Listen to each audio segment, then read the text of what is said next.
엄마가 좀 이해해주면 안 돼? 내가 20살 먹은 어린애도 아니고. 여전히 이기적이구나. 내가 너 어떻게 키웠는데 이렇게 천대하다니? 그래, 알겠다. 앞으로는 너한테 이런 연락 절대 안 하마. 끊어라. 안녕하세요, 여러분. 오늘은 많은 분들이 공감하실 수 있는 부모 자식 간의 관계에 대한 사연을 들려드리려고 합니다. 사람 사이의 관계가 참 어렵죠. 친구나 직장 동료와의 갈등도 힘들지만 만약 그 일이 가족 사이에서 벌어진다면 얼마나 더 마음이 아프겠습니까? 오늘의 주인공 72세 김복희 씨의 이야기를 통해 함께 생각해보는 시간을 가져볼까 합니다. 앞으로 남은 여생을 어떻게 하면 지혜롭게 살아나갈 수 있을지, 그리고 부모와 자식 각자의 입장 차이가 얼마나 큰지 오늘 이야기를 통해 깨닫기를 바랍니다. 5000년 전 역사 속 현인들의 지혜를 빌려 제 생각도 함께 이야기 나눠보겠습니다. 그 전에 구독과 좋아요는 무료입니다. 클릭 한 번으로 다음 영상을 더 빠르게 시청하실 수 있습니다.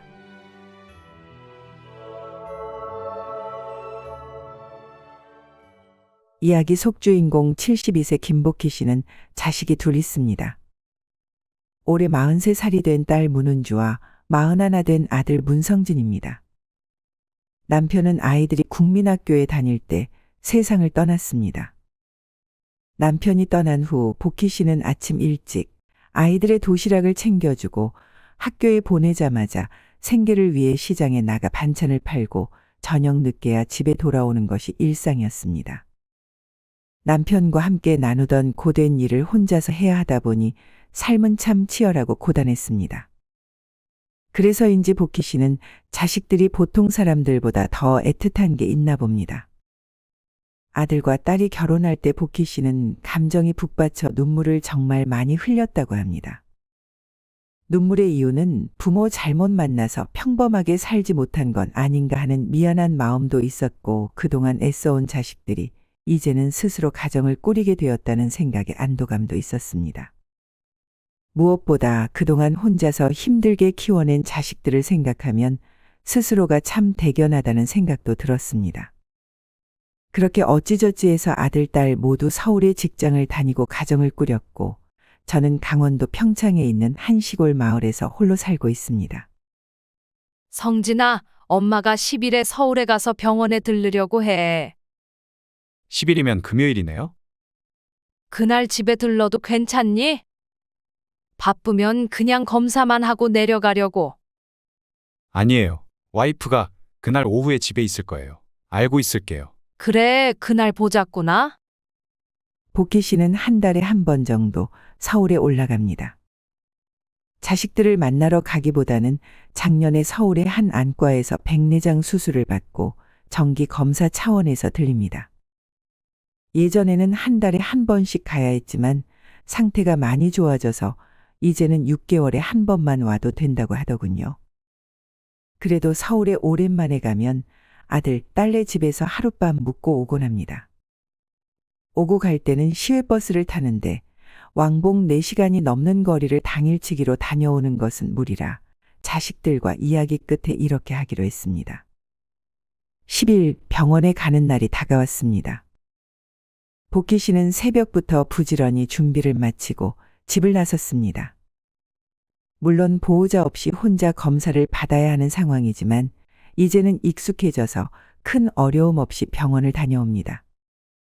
처음에는 복잡한 서울 지하철에서 길을 헤매기도 했지만 이제는 노선도를 보며 차분하게 찾아갈 수 있습니다. 택시는 비싸기도 하고 길이 막히기 때문에 천천히 지하철을 타고 가는 것이 오히려 마음이 편하다고 합니다. 박 씨는 병원 진료를 무사히 마치고 점심시간쯤 지하철 한 정거장 떨어진 아들 집으로 향했습니다. 병원에서 집까지 멀지 않아 다행이라는 생각에 발걸음도 가벼웠습니다. 진료를 마치고 아들 내외를 만날 생각에 마음이 설레기도 했습니다. 시간이 조금 이른 감은 있었지만 아들과 통화도 했고 특별히 다른 이야기가 없었기에 당연히 집에 있을 것이라 생각했습니다. 아들네 집 앞에 도착한 박 씨는 초인종을 눌렀습니다. 그러나 이상하게도 문은 열리지 않았습니다. 몇 번 더 초인종을 눌러보고 문을 두드렸지만 여전히 아무 대답이 없었습니다. 당황한 마음에 다시 한번 벨을 눌렀는데 그때 갑자기 삐리릭 하는 도어락 소리와 함께 문이 열렸습니다. 박 씨는 문을 연 사람을 보고 깜짝 놀랐습니다. 처음 보는 젊은 처자가 문 앞에 서 있었습니다. 두 사람은 서로 어리둥절한 표정으로 물었습니다. 누구세요? 박 씨는 아들 집에 생전 처음 보는 여자가 있어 깜짝 놀라 급히 아들에게 전화를 걸었습니다. 아들, 지금 집 앞에 왔는데 생전 처음 보는 여자가 나왔어. 아, 엄마? 미리 말씀 못 드려서 죄송해요. 저희 이번 주에 급하게 옆동으로 이사했어요. 이사를 했다고? 그런데 왜 그걸 이제야 말해? 엄마, 정말 급하게 결정된 일이라 미처 말씀드릴 시간이 없었어요. 그리고 엄마가 걱정하실까봐 일이 다 끝나고 나서 말씀드리려 했어요. 지금 주소 바로 보내드릴게요. 바로 옆동이에요. 거기로 가 계세요. 박 씨는 참으로 망연자실한 기분이 들었습니다. 동이든 다른 동이든 아들이 이사 소식을 미리 알리지 않았다는 사실에 서운함이 밀려왔습니다. 마치 자신이 아들의 삶에서 점점 멀어지고 있다는 생각이 들었기 때문입니다. 알겠다고 하고 전화를 끊었지만 전화를 끊고 난 뒤에도 박 씨는 한동안 그 자리에 멍하니 서 있었습니다. 아들네 새 집으로 가는 길에 주변을 둘러보니 예전에 익숙했던 놀이터가 어쩐지 낯설게 느껴졌습니다. 오랫동안 아무렇지 않게 드나들었던 곳이었는데 왠지 모르게 쓸쓸한 기분이 들었습니다. 익숙한 곳이 낯설게 느껴지는 이 기분, 아들에게 말할 수 없는 서운함이 생겼습니다. 그렇게 생각에 잠겨 있던 중 또 한 번 전화가 걸려왔습니다. 며느리였습니다. 많이 바쁘니? 천천히 일 다 하고 와. 어디 가 계실 데 있으세요? 서울에 마침 친구가 왔다고 하네. 가서 점심이나 먹고 오려고. 아, 그러세요? 그럼 제가 집 도착할 때 전화 드릴게요, 어머니. 순간 그냥 집에 돌아갈까 하는 생각이 스쳤지만 그렇게 했다가는 며느리와 사이만 더 멀어질 것 같고 괜히 나만 탓할 것 같았습니다. 그래서 혹시나 하는 마음에 딸 은주에게 전화를 걸었습니다. 은주야, 일하지? 응, 회사야. 무슨 일이야? 응, 아니, 네 동생 이사 갔다고 하더라. 얘기 들었어? 아니, 처음 듣는 얘긴데? 이사했대? 나도 다른 처자가 나와서 그제서야 알았어.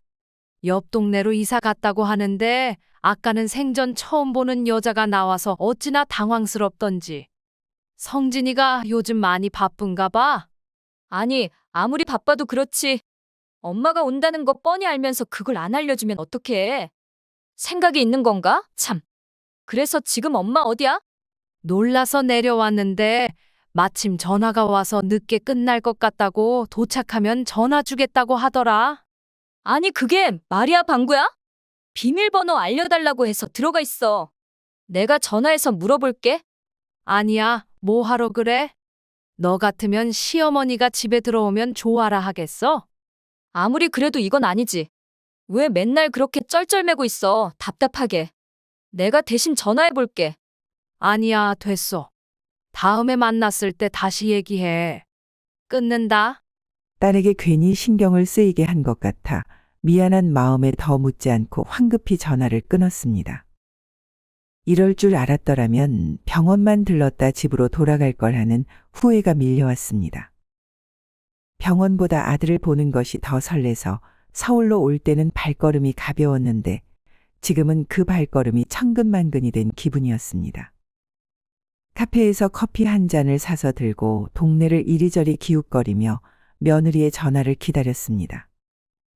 그렇게 1시간 넘게 돌아다녔을까 오후 3시쯤 며느리에게서 전화가 왔습니다. 어머니, 저 지금 도착했어요. 어디세요? 근처에 있어. 지금 갈게. 서운한 마음이 있었지만 며느리의 전화 한 통이 어찌나 반갑던지 아침 일찍 버스를 타고 와서 그런지 몸은 이미 지칠 대로 지친 상태였습니다. 빨리 아들네 집에서 쉬고 싶었습니다. 낮에 지나가다가 포장마차에서 오뎅 하나 먹은 것밖에 없어서 그런지 배도 너무 고팠습니다. 며느리에게 전화를 걸어 물었습니다. 여기 단지 앞에 맛있는 추어탕 집이 있던데 그거 좀 포장해 갈까? 아, 거기 추어탕 맛있어요. 애들 아빠도 좋아하고요. 그래, 그럼 애들은? 애들은 학교에서 식사하고 오니까 저희끼리 먹으면 돼요. 그럼 내가 포장해 갈게, 애미야. 김치랑 반찬도 들어있더라. 밥만 하면 돼. 복희 씨는 추어탕을 포장해 아들네 집에 도착했습니다. 집에 들어서자마자 지친 몸을 조금이라도 풀고 싶었지만 저녁 식사를 준비하느라 다시 정신이 바빴습니다. 식사를 마친 후 복희 씨는 며느리에게 말했습니다. 내일 일찍 출근하지? 내 밥 챙기지 말고 그냥 가라. 어머니, 원래 아침밥 드시지 않으세요? 나 때문에 고생하는 게 싫어서 그래. 너희가 불편해하는 것 같아서 다음에 검사하러 올 때는 그냥 바로 집으로 가려고. 아니에요. 자주 오셔야죠. 너희도 불편하고 자주 못 보더라도 서로 편한 사이면 되지 않겠니? 그래도 집 옮기고 하는 정도는 미리 얘기해 줬으면 좋겠다. 식사를 마친 후 설거지를 하려던 찰나 며느리가 말렸습니다. 어머니, 그냥 두세요. 제가 할게요. 며느리가 극구 말렸지만 괜히 신세 지는 것 같아 식사 후에 먹고 난 쓰레기라도 치웠습니다. 그때 아들과 손자와 손녀도 집에 도착했습니다. 애들은 꽤 늦은 시간에 귀가한 것을 보니 기말고사를 준비하느라 학원에서 보충학습을 했나 봅니다. 밤에는 아이들 방을 차지할 수 없어 복희 씨는 거실에서 TV를 켜놓고 누웠습니다. 괜히 애들 자는데 방해가 될까봐 소리를 최대한 줄이고 눈으로만 조용히 TV를 보았습니다. 그러던 중 며느리가 방에서 나와 말을 건넸습니다. 어머니, 안 주무세요? 그 한마디에 복희 씨는 바로 TV를 껐고 잠들었습니다. 그리곤 다음날 일찍 일어나 나갈 준비를 마쳤습니다. 어머니, 터미널까지 모셔다 드릴게요. 아니다. 아침에 차가 얼마나 막히는데? 출근해라. 나는 천천히 지하철 타고 가면 돼. 가는 길인데 역까지라도 같이 가요, 어머니. 여보, 모셔다 드릴 거면 더 일찍 나갔어야지. 지금 출근해도 늦어. 괜찮다. 너희 출근 준비나 해라. 나는 정말 괜찮아. 복희 씨는 아들보다 먼저 집을 나섰습니다. 아파트를 빠져나오던 중 문득 약봉투를 아들네 집에 두고 왔다는 사실을 깨달았습니다. 이거 내 정신 좀 봐라. 나이를 먹으니 이렇게 맨날 깜빡깜빡한다. 며느리에게 전화를 걸어 약봉투를 가져다 달라고 하기도 뭐해서 복희 씨는 다시 아들네 집으로 발걸음을 돌렸습니다. 다행히 많이 오지 않은 거리라 서둘러 다시 집으로 향하던 중 현관에서 아들과 며느리가 내려오는 것을 보았습니다. 그런데 두 사람의 심각한 분위기에 복희 씨는 더 이상 다가가지 못하고 숨을 죽였습니다. 내 생각은 하나도 안 하지? 큰 수술을 하신 것도 아니고 백내장 수술인데 서울 올 때마다 꼭 집에 들리셔야 돼? 그럼 어떻게 오지 말라고 해? 어머니인데. 형님 내서 주무시면 안 돼? 어머니도 우리보다 딸 집이 더 편하지 않나? 누나도 가정이 있는데 어떻게 매번 어머니를 모시라고 해?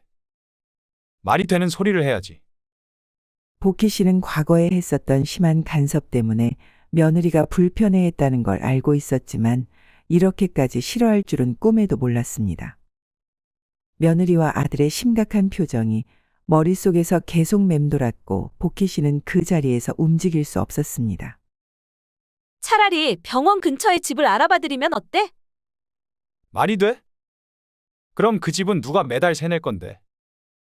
그리고 그걸 어떻게 얘기해? 왜 말을 못해? 차라리 어머니도 그게 편하실걸. 항상 오셔도 잠만 주무시고 그냥 가시잖아. 자주도 아니고 백내장 수술 경과 보러 오시는 건데 앞으로는 많이 못 오실 텐데 당신이 좀 이해해주면 안 돼? 아니, 이해를 떠나서 잘 데도 없는데 오셔서 거실에 누워 계시는 것도 불편하고 청소하고 식사 준비까지 하려니 너무 신경 쓰여. 당신이 알기나 해? 아들과 며느리의 대화를 듣고 복희 씨는 약봉투고 뭐고 그냥 뒤돌아 터미널로 향했습니다. 생각에 잠겨 멍을 때리며 정신없이 걷다 보니 어느새 터미널에 도착했습니다. 터미널 화장실에 도착해서야 복희 씨는 참았던 눈물이 왈칵 쏟아졌습니다. 물론 예전에 아들에게 강요해서 한바탕 크게 싸운 적도 있었지만 그 후로는 스스로 부담을 주지 않으려고 계속 노력해왔습니다. 그러나 그런 노력이 모두 물거품이 된 것 같아 마음이 너무나도 아팠습니다. 약속도 없이 들이닥친 것도 아니고 집 이사한 것도 알리지 않았는데 하룻밤 잤다고 이렇게까지 실수한 사람 취급을 받다니. 30년 동안 아들을 키우며 먹이고 재우고 다 해줬는데 이제는 한 달에 한 번 가는 집도 눈치 보며 가야 한다는 사실에 마음이 찢어지는 것 같았습니다. 아들 키워도 다 소용없다는 말이 뼈저리게 다가오는 순간이었습니다. 한참을 변기에 앉아 울다가 정신을 차리고 딸 은주에게 전화를 걸었습니다. 출근했어? 잠깐 통화돼? 무슨 일이야, 엄마?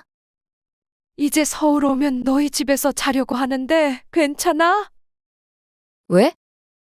재수 씨가 뭐라 그래? 아니, 딸이 더 편해서 그러는 거지. 그 말을 하면서 저는 눈물이 났습니다. 딸은 제 목소리에서 무언가 이상함을 눈치챘는지 무슨 일이냐고 계속 물었습니다. 결국 저는 며느리와 아들 그리고 저 사이에서 있었던 모든 상황을 딸에게 털어놓았습니다. 엄마, 내가 지금 당장 전화해 볼게. 아니야, 됐어. 하지 마. 괜히 싸움에 불만 붙인다. 전화기를 내려놓고 나서도 마음이 복잡했습니다. 내가 잘못한 걸까? 아니면 아들이 변한 걸까? 부모 자식이라는 이름으로 엮여 있지만 이게 과연 의미가 있는 걸까? 그리운 것은 되돌릴 수 없는 시간들 뿐이었습니다. 아들에게 이제는 내가 짐이 된 것 같아 미안하기도 했지만 한편으로는 서럽기도 했습니다. 그날 이후 남보다 못한 사이가 된 것 같은 느낌에 한동안 정신 건강을 위해 자식들과의 연락을 모두 끊고 살았습니다.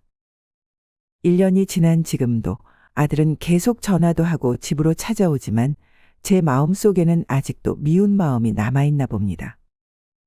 가끔은 아들에게 전화를 걸고 싶을 때도 있지만 그때의 기억이 떠오르면 손이 망설여집니다. 아들로부터 멀어진 이 시간이 어쩌면 우리 사이를 다시 생각해 볼 수 있는 시간이 될지도 모르겠다는 생각을 하면서도 이 미운 마음이 사라지지 않는 것이 서글프기만 합니다. 참 안타까운 상황이 아닐 수 없습니다. 김복희 씨와 아들 사이의 갈등은 단순히 이번 사건 하나로 발생한 것이 아니라 오랜 기간 동안 쌓여왔던 감정들이 터져나온 결과로 보입니다. 김복희 씨는 혼자서 아이들을 키우며 많은 어려움을 겪었을 것입니다. 그로 인해 알게 모르게 아들에게 기대가 있었을 것입니다. 지금부터 아들의 입장에서 이야기를 들어보도록 하겠습니다. 5년 전 저는 직장에서 승진을 하게 되었습니다. 그동안 노력해온 결과가 인정받는 것 같아 기뻤고 경제적으로 안정적이게 되어 마음이 놓였습니다. 어머니도 소식을 듣고 매우 기뻐하셨습니다. 어머니는 홀로 우리 남매를 키우느라 많은 고생을 하셨고 이제는 제가 조금이라도 보답할 수 있는 기회가 왔다고 생각하셨을 겁니다. 하지만 현실은 달랐습니다. 직장에서 승진과 함께 업무가 2배로 늘어나면서 생활이 너무 바빠졌고 가정을 꾸리느라 여유가 없었습니다. 그러다 보니 어머니와 밥 한 끼 같이 먹는 것조차 어려워졌고 자주 찾아뵙지 못했습니다. 성진아, 식사 한번 같이 하자. 언제 시간 되니? 엄마, 한번 서울로 오세요. 같이 맛있는 데 가요. 그래, 어디 여행은 못 가더라도 밥이라도 자주 먹자. 얼굴 좀 보게. 저는 요즘 일이 바빠서 그이랑 시간 맞춰보고 식사하셔요. 어머니의 목소리에 담긴 서운함이 전화 통화 너머로까지 느껴졌습니다. 현실적으로 어머니의 기대를 충족시킬 여유가 없어서 죄송한 마음이 컸습니다. 지금은 자식들 눈치를 많이 보지만 5년 전까지만 해도 어머니는 자식이 부모와 시간을 보내는 것이 도리라고 생각하셨습니다.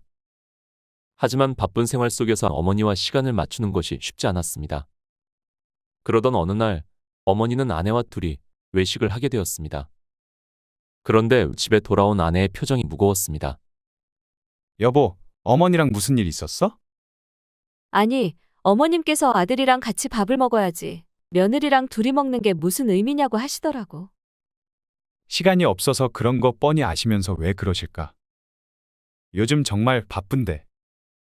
그리고 어머니께서 자꾸 전화를 안 한다고 나한테 하소연하시더라.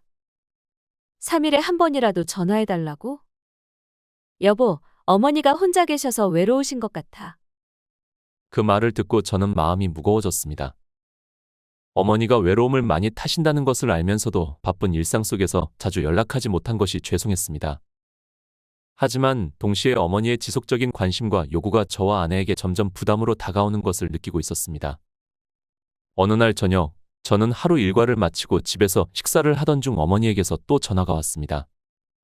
피곤한 저 대신 아내가 전화를 받았고 통화가 끝난 뒤 아내의 이마에는 내천자가 그려져 있었습니다. 또 무슨 일이야? 어머니께서 또 전화 안 한다고 나한테 뭐라 하시더라. 이번 주말에 시간 있냐고 우리 집에 놀러 오신다고 하시네. 내가 내일 어머니한테 전화해 볼게. 다음 날 아침, 저는 출근 준비를 마치고 어머니에게 전화를 걸었습니다. 전화 버튼을 누르면서도 마음 한구석이 무거웠습니다. 전화 연결음이 몇 번 들리고 어머니의 목소리가 들려왔습니다. 성진아, 어쩐 일이냐? 요즘 통 연락이 없더니? 엄마, 죄송해요. 요즘 일이 너무 바빴어요. 어제 그이한테 전화하셨다면서요?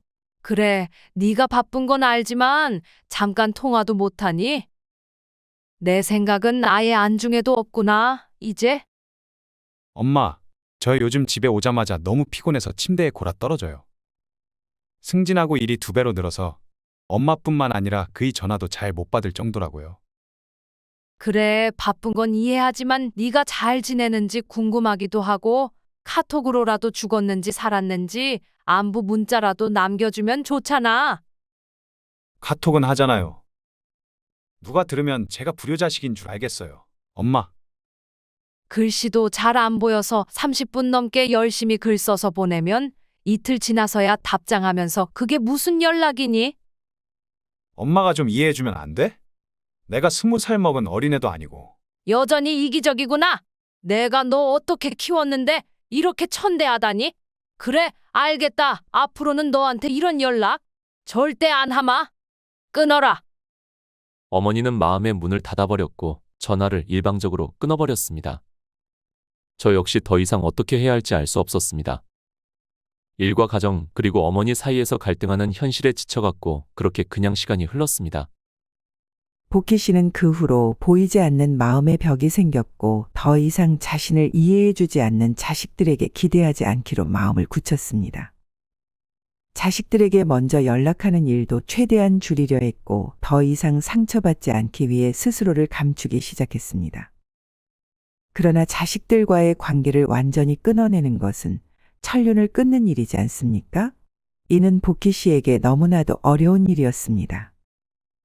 백내장 수술 후 정기검진을 핑계 삼아 서울에 가는 길에 복희 씨는 자식들의 집에 잠시 머물렀습니다.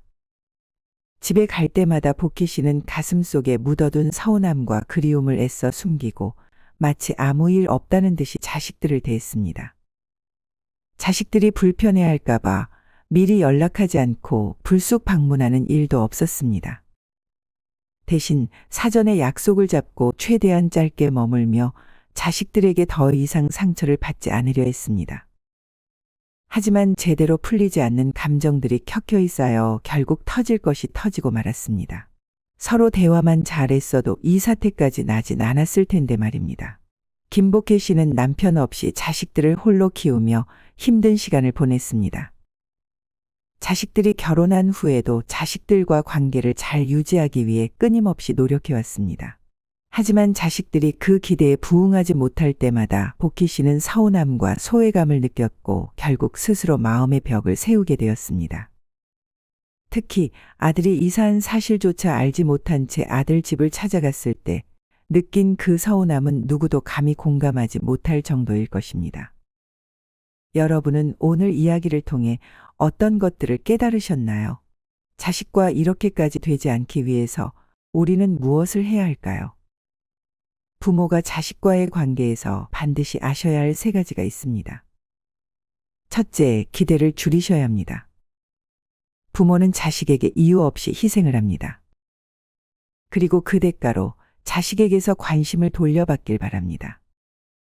하지만 자식들이 성인이 되고 결혼을 하게 되면 그들 역시 각자의 인생과 책임이 생깁니다.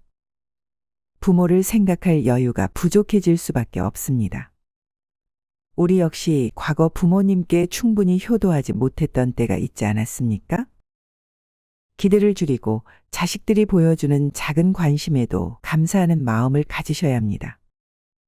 모든 불행은 과도한 기대와 욕심에서 비롯됩니다. 둘째, 소통이 정말 중요합니다. 부모와 자식 간의 관계에서 가장 중요한 것은 솔직한 대화입니다. 서로의 기대와 요구를 명확하게 이야기하고 서로의 상황을 이해하려는 노력이 필요합니다. 여기서 반드시 기억해야 할 것은 자식에게 강요하지 않는 것입니다. 부모라서 혹은 상사라는 이유로 자신의 주장을 강하게 내세우고 고압적인 태도를 보이면 자식은 부모의 말을 공포로 느낄 수 있습니다. 권위는 존경심이 따라줄 때 자연스럽게 생깁니다. 이는 강요해서 얻어지는 것이 아니라 인정받을 때 자연스럽게 생기는 것입니다. 그렇다면 부모로서 자식에게 어떻게 하면 인정받고 존경받을 수 있을까요? 가장 중요한 첫걸음은 따뜻하게 들어주는 것입니다. 자식이 어려운 상황에 처해 있다면 스스로 해결할 수 있도록 믿고 지지해주는 자세가 필요합니다. 이러한 부모의 진심 어린 마음이 자식에게 전달될 때 자식은 부모의 권위를 자연스럽게 인정하게 됩니다. 이것이야말로 건강한 소통의 출발점입니다. 셋째, 자존심을 내려놓으셔야 합니다. 부모는 부모이기 전에 인간입니다. 그래서 나도 모르게 부모로서 자식에게 얼마나 헌신했는지를 계산하게 됩니다. 부모가 된다는 것은 많은 희생과 노력을 의미하니 그만큼의 보답을 기대하는 것은 자연스러운 감정일 수 있습니다. 그러나 그 기대가 충족되지 않을 때 자존심이 상하고 자식이 자신을 충분히 존중하지 않는다고 느껴질 수 있습니다. 하지만 헌신을 기준으로 자식에게 대우를 요구하면 자식은 부모를 모시는 것이 진심이 아니라 의무라고 생각할지도 모릅니다. 진정으로 바라는 것은 자식이 진심으로 존경과 감사를 느끼는 것이지 않나요? 그러려면 자존심을 잠시 내려놓고 자식이 부모의 사랑과 헌신을 자연스럽게 느낄 수 있도록 여유를 가지고 기다려야 합니다. 자신의 감정을 솔직하게 표현하는 것도 중요하지만 그보다 더 중요한 것은 상대방을 먼저 이해하고 공감하는 것입니다. 이는 부모와 자식 관계뿐만 아니라 모든 인간관계에서 꼭 필요한 원칙입니다. 자신의 감정만을 강조하면 상대방은 방어적으로 반응할 수 있습니다. 특히 서운하다라거나 실망했다고 직접 표현하면 상대방은 기대를 충족시키지 못한 것에 대해 죄책감을 느낄 수 있습니다. 그래서 먼저 상대방의 입장을 이해하고 그들의 감정을 공감해 주는 것이 중요합니다. 그렇게 하면 서로 더 잘 이해할 수 있고 더 좋은 관계를 만들 수 있습니다. 여러분도 오늘 이야기를 듣고 떠오르는 사람이 있으신가요? 자존심을 내려놓고 먼저 연락해 보세요. 진심을 담아 따뜻한 말 한마디를 건네보세요. 처음이 어렵지 몇 번 하다 보면 자연스러워질 것입니다. 이것이 나 자신뿐만 아니라 주변 사람들까지 모두 행복으로 이끄는 지름길입니다. 오늘 이야기가 마음에 와닿았다면 좋아요와 구독 부탁드립니다. 지금까지 지혜로운 동반자였습니다. 감사합니다.